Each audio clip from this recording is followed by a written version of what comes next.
नमस्कार, आपण पाहत आहात बहुजन हिताय न्यूज, जनसामान्यांचा बुलंद आवाज।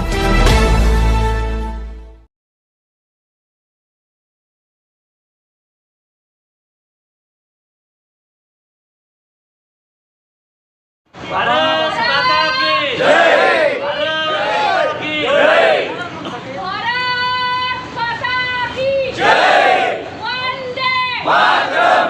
वंदे मातरम। हम सब जिंदाबाद। जिंकलाब जिंदाबाद। हम सब एक है। हम सब एक है। स्वतंत्र सैनिक बांधवांचा विजय असो। स्वतंत्र सैनिक संघटना बांधवांचा विजय असो। अरे हा आवाज कुणाचा? अरे हा आवाज कुणाचा? 28 ऑगस्ट 2024 चा आचारसंहिता निर्णय झालाच होत कसा नाही, होत कसा नाही। भारत माता की जय। भारत माता की जय। वंदे मातरम। वंदे मातरम। वंदे मातरम। वंदे मातरम। तुम्ही जे आज इथं उपोषणाला बसलेले आहेत याचं प्रमुख कारण काय आहे? जय शिवाजी जय महाराष्ट्र। याचं प्रमुख कारण आहे दादा, आमचे असंख्य जे स्वातंत्र्य सैनिकांचे मुलं मुली जे नोकरीला होते, सरकारी नोकरीला, त्यांना 28 ऑगस्ट 2000ला कामावरून डायरेक्ट काढून टाकण्यात आलेले, कोणतेही कारण न देता। काहीच त्यांना नोटीस नाही, काही नाही, काहीच नाही, डायरेक्ट काढून टाकलेले। कोणता अभ्यास करून काढलं आहे त्यांनी ते त्यांचं त्यांनाच माहिती। आणि आमच्या 2022लाही आमचे स्वातंत्र्य सैनिक उपोषणाला बसले होते। त्याही वेळेस सरकारने आश्वासन दिलं होतं की आम्ही तुमच्या ज्या राहिलेल्या मागण्या आहेत त्या आम्ही पूर्ण करू, पण अजूनही सरकारने त्या मागण्या पूर्ण केल्या नाही। अगदी त्याही वेळेस अगदी म्हातारे स्वातंत्र्य सैनिक उपोषणाला बसलेले होते 2022ला, 24 सप्टेंबर 2022ला उपोषणाला बसलेले। त्याही वेळेस सरकारने बोलवलं, आम्ही तुमच्या मागण्या पूर्ण करू। 5-6 जण त्यांना भेटायला गेले, बैठक झाली, पण अजूनही त्या मागण्यांचा काहीच नाही। आणि आमचे सगळे स्वातंत्र्य सैनिक अगदी नेम आणि पाठपुरावा करतायत। त्यांनी जी तारीख सांगितली त्या तारखेला तिथे जाऊन निवेदन देणे, आढावा घेणे, बोलणे सगळं झालं, पण काही अजूनही मागण्या पूर्ण नाहीत। आणि त्यातल्या त्या मागण्या पूर्ण न होता डायरेक्ट हा एवढा मोठा बॉम्ब टाकला की जवळजवळ 5000 स्वातंत्र्य सैनिकांचे पाल्य कामावरून कमी करण्यात आले 28 ऑगस्टला, असं GR काढलेलं आहे। आणि तो GR जोपर्यंत मागे घेत नाही तोपर्यंत ठामपणे मी उपोषणाला स्वतः बसलेले आहे। मला या कोणाचंही काही हे नाही की तुम्ही बसा किंवा आम्ही सांगितलं आहे म्हणून तुम्ही असं करा। मी माझे स्वतःहून निर्णय घेऊन 40 गावून इथे उपोषणाला आलेले आहे। काय नाव आपलं? शोभा अमरसिंग राजपूत। अच्छा मॅडम, 1 वर्ष अगोदर जे मुख्यमंत्री साहेबांनी तुम्हाला शब्द दिला होता तुमच्या मागण्या पूर्ण करण्यासंदर्भात, परंतु त्यावर आतापर्यंत त्यांनी पूर्ण केलेले नाही, यावर काय म्हणणं आहे? एकही मागणी पूर्ण नाही केलेली, ते फक्त मान डोलवतात, हो म्हणतात। आम्ही त्याच्यानंतर मुंबईला अधिवेशनही घेतलं। आम्ही मुंबईला भर पावसामध्ये जवळजवळ 1,500 स्वातंत्र्य सैनिक पावसामध्ये होतो ऑगस्ट महिन्यामध्ये 2 वर्षापूर्वी, तरी आमच्या एकही मागण्या पूर्ण नाही झाल्या। सरकार फक्त त्यांचं आता बोलू की नको, पण त्यांचे गठबंधनच करण्यामध्ये आहेत, त्यांच्याच काय आहे त्यांच्या कुरकोड्या करण्यामध्ये, त्याच्यातच सरकारनं बनलेलं आहे। बाकी काही कोणाचं सर्वसाधारण लोकांचं सरकार नाहीच आहे। 2022मध्ये तुम्ही बसले होते उपोषणाला, तर त्यावेळेस तुमच्या कोणत्या मागण्या होत्या? 29 सप्टेंबर 2022ला माननीय मुख्यमंत्री महोदयांच्या दालनामध्ये बैठक झाली। त्या बैठकीमध्ये जवळपास त्याचं पोस्टरसुद्धा तयार केलं आणि त्या बैठकीला जवळपास एवढे अधिकारी आले होते, एवढे मंत्री महोदय आले होते की त्या बैठकीची प्रत आहे। त्यामध्ये सगळ्यात महत्त्वाची मागणी आमची होती,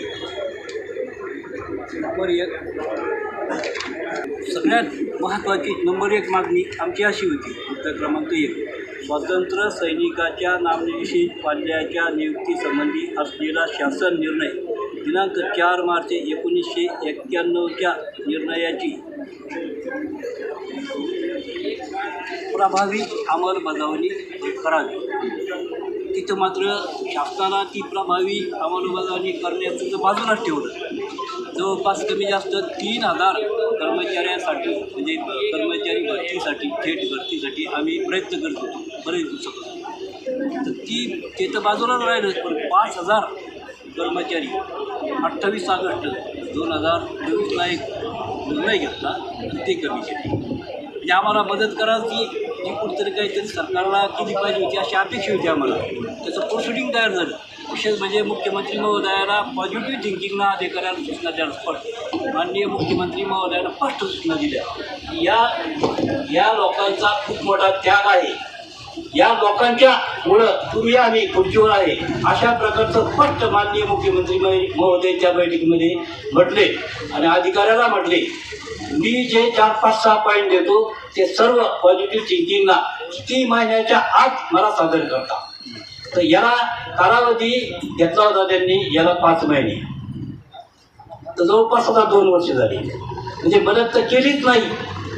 पण 28 ऑगस्ट 2024 रोजी म्हणजे कुठल्या अधिकाऱ्यांना चुकीचं मार्गदर्शन केलं आम्हाला सांगता येणार नाही.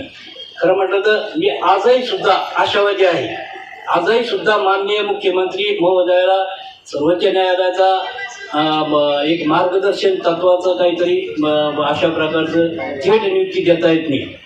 अशा प्रकारचं अधिकाऱ्यांनी मुख्यमंत्री महोदयाची दिशाभूल केली आणि 28 फेब्रुवारी ऑगस्टला 91चा जार रद्द करून 5,000 कर्मचाऱ्यावर अन्याय करा.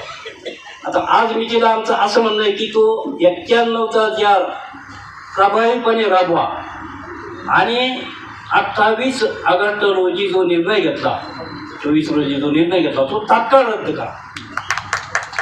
अशा प्रकारची आमची मागणी. दुसरा मुद्दा आमचा त्या बैठकीमधला आहे की प्रोसिडिंग आहे. माननीय मुख्यमंत्री महोदयाच्या दालनामध्ये जी बैठक झाली त्याचं प्रोसिडिंग आहे. दुसरा मुद्दा, ज्या उद्देशाने शासकीय नोकरीकरिता नामनिशाण पत्र रद्द समजण्यात येऊ नये. स्वातंत्र्य सैनिक हयात असताना नोकरीसाठी करून दिलेलं नामनिशाण पत्र स्वातंत्र्य सैनिक मृत्यू पावल्यानंतर रद्दबाबत असलेला 28 फेब्रुवारी 2014चा अन्यायकारक व चुकीचा शासन निर्णय तात्काळ रद्द करा. त्याला शासनाला एक 5 महिन्याची मुदत मागून घेतली आणि हयात स्वातंत्र्य सैनिक त्या दिवशी त्या बैठकीमध्ये हयात स्वातंत्र्य सैनिक त्यांचे जोडीदार यांची निश्चित आकडेवारी संकलित करण्यात येईल आणि सामान्य प्रशासन विभागाकडे हे काम दिलं. आता बघा तुम्ही, जेव्हा शासनाच्या लक्ष वेधण्यासाठी जेव्हा आम्ही अशा प्रकारचे आंदोलन केले तेव्हा हयात स्वातंत्र्य सैनिक 6,000 होता. 6,000 स्वातंत्र्य सैनिकाच्या उपस्थितीमध्ये आम्ही हे मागणे. आज मी तिला फक्त 3,500 जायचं, फक्त 3,500 म्हणजे जवळजवळ 2,500 स्वातंत्र्य सैनिक स्वर्गवासी झाले निसर्ग नियमाप्रमाणे. तरीही सुद्धा आतापर्यंत त्यांनी शासनाने न्याय दिलाच नाही. तिसरा मुद्दा असा होता, इतर राज्याप्रमाणे स्वातंत्र्य सैनिकांच्या मानधनात वाढ करावी. फक्त इथं मात्र थोडंसं सहकार्य शासनानं केलं नाही असं नाही. 10 वर्षापासून जी पेन्शन होती तर ती माननीय मुख्यमंत्री महोदयांनी ती 20,000 केली आणि विशेष म्हणजे 1.5-2 वर्ष झाली त्याला जवळपास सोडून, 2 वर्ष झाली सोडून. तो एक न्याय फक्त त्यांनी दिला. सन्मान पेन्शन वाढच्या व्यतिरिक्त एकही मुद्द्याला त्यांनी कुठल्याही प्रकारचा न्याय देण्याचा प्रयत्न केला. चौथा मुद्दा होता, स्वातंत्र्य सैनिकाच्या पाल्यांना इतर राज्याप्रमाणे 10% समांतर आरक्षण देण्यात यावं. ते आरक्षण तर बाजूलाच राहिलं, पण जे पूर्वी होतं 91ला जे सरकारनं निर्णय घेतला होता थेट नियुक्तीचा तोच रद्द करून टाकला. आज आम्हाला असं म्हणायचं आहे की 28 ऑगस्टला जो सरकारनं निर्णय घेतला तो सरकारला पाठीमागं घ्यावं आणि नवीन सुधारित परिपत्रक काढून जवळपास ते 5,000 लोकांना कामावर गेले आणि 3,000 स्वातंत्र्य सैनिकाच्या पाल्यांना नामनिशाण पाल्यांना न्याय दिले. माझं भाऊसाहेब सोळंके, मी महाराष्ट्र पाल्य संघटनेचा अध्यक्ष.